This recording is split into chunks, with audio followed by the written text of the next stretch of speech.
It's been called one of New York's most enduring mysteries. What happened to 6-year-old Etan Patz?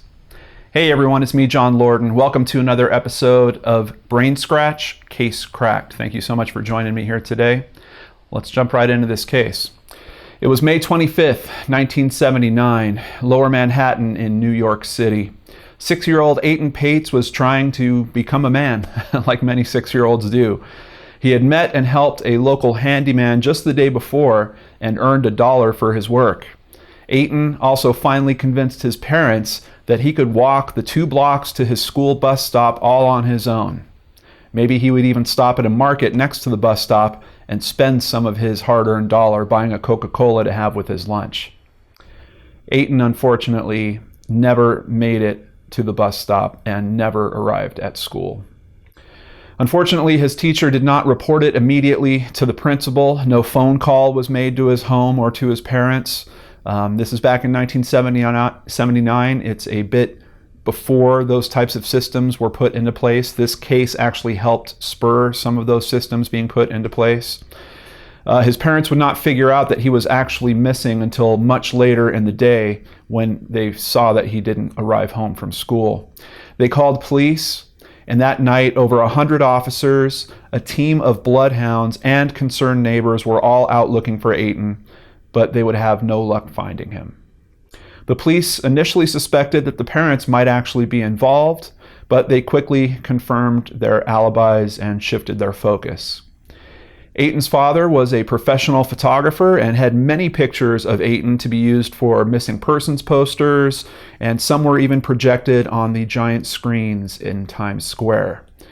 Etan would also be one of the first children to be featured on a missing persons ad on a milk carton. In 1985, a primary suspect would be identified. Jose Antonio Ramos was a convicted child abuser and a friend of Etan's former babysitter. He was actually the boyfriend of Etan's nanny. In 1982, he had been accused of attempting to lure boys to a drain pipe close to where he lived. Very large drain pipe that you could actually walk inside of. Police wound up searching that drain pipe area and found photos of Ramos with several young boys. Some of these photos were later found to resemble Etan.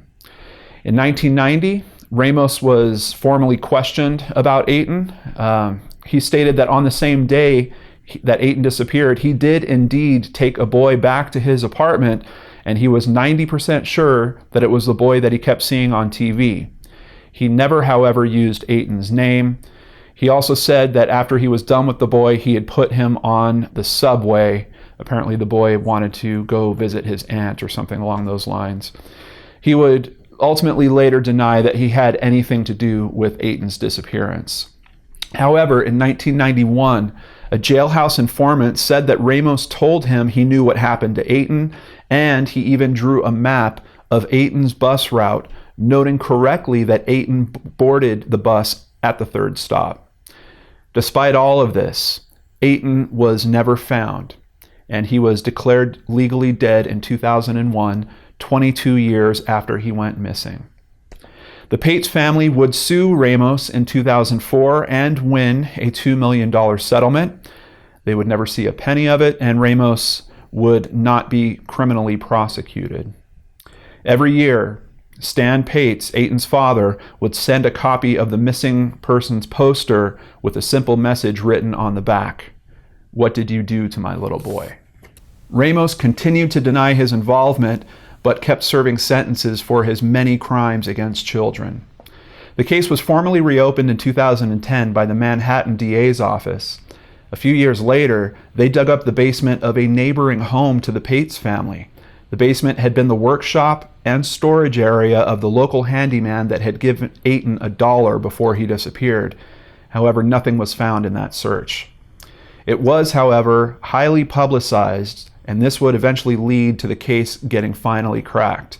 A man saw the coverage and recalled a conversation he had with his brother-in-law, where his brother-in-law said he had done a bad thing in New York and killed a child. The man called the tip in to police. In 2012, nearly 33 years after the disappearance, Pedro Hernandez was brought in for questioning. He had no prior criminal history and was a husband and father to a teenage daughter. Pedro gave a confession about Etan to the officers. A then 19-year-old Hernandez allegedly lured Etan to a store with the promise of a soda, choked him in the basement, and then disposed of the body using a plastic bag, placing it in the trash about a block and a half away.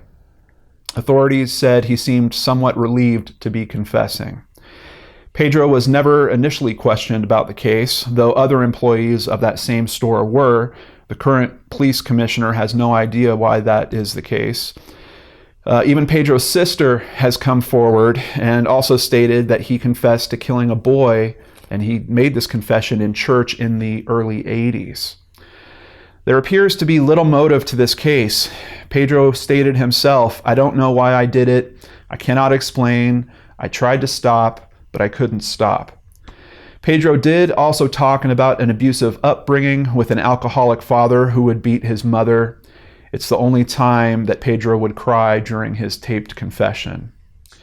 Authorities charged Pedro with second-degree murder and first-degree kidnapping. However, there is some question if Pedro truly understood his Miranda rights. Pedro's lawyers state that he suffers from a mental disorder, which includes delusions, and has a very low IQ. A series of hearings were conducted in 2014 to see if his confession would still be admissible.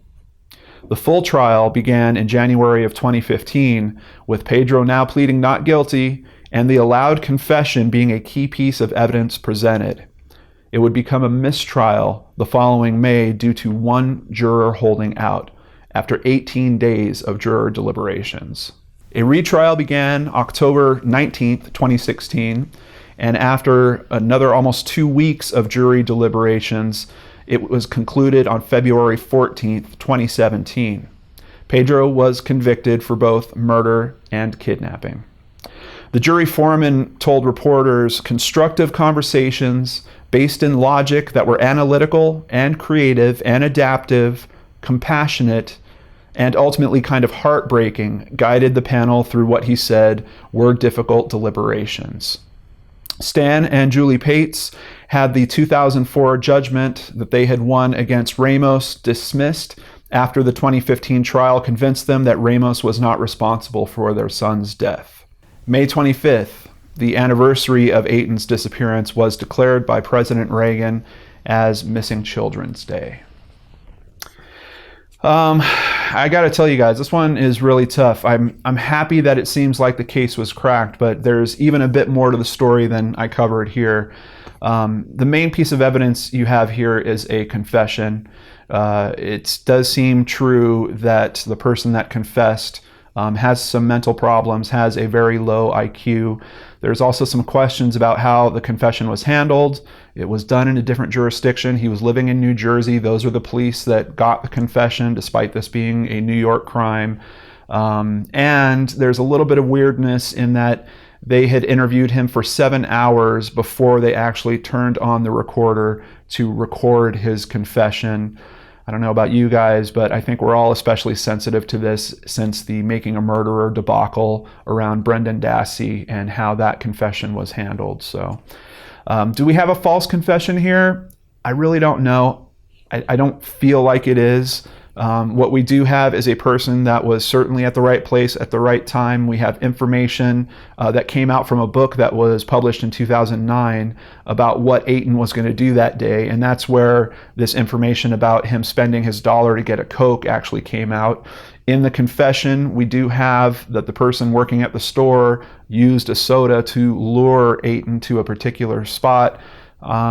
It seems like the story matches up kind of logically enough, but there are many people out there that certainly believe that Pedro is not the right culprit. They had the right culprit in Ramos, and now he's kind of been absolved of this case. The big question around all that is really the background here, because you have Ramos that has a very thick background of abusing children, particularly children of the same type as Etan.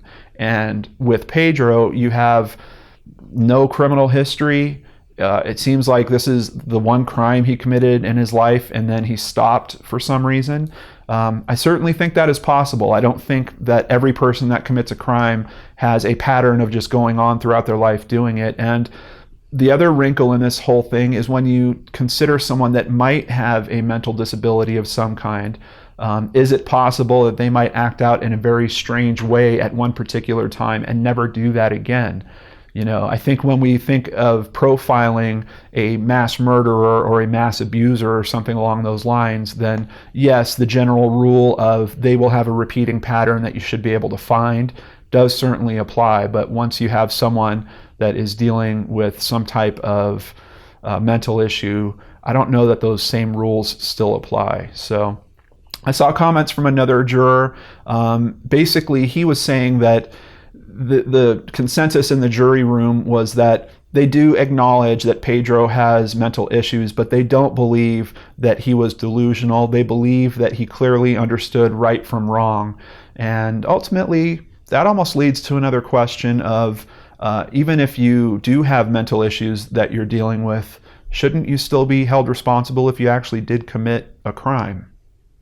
I don't know. The other thing around this is there's not a whole lot of physical evidence. Obviously, Etan was never found.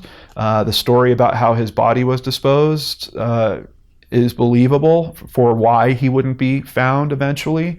So it's really tough. I didn't look into the court records myself, so I don't know what was presented, but just based on the information I reviewed, it really seems like a major factor in this case was the confession from Pedro. And that there was little physical evidence outside of that to actually support it. But worth noting, you do have him working at the right place. You do have law enforcement recognizing that for some reason he was not interviewed initially, though other people that worked at that same place were. Maybe it is simply that he slipped through the cracks somehow. I'm really not sure. But in any case, at least for right now, it looks like this case is cracked. Will it become uncracked someday? Maybe. Tell me what you guys think in the comments down below. Thank you so much for spending some time with me here on Case Cracked. I hope you are having a nice week. Catch you back here on the Lord and Arts channel next time. Take care.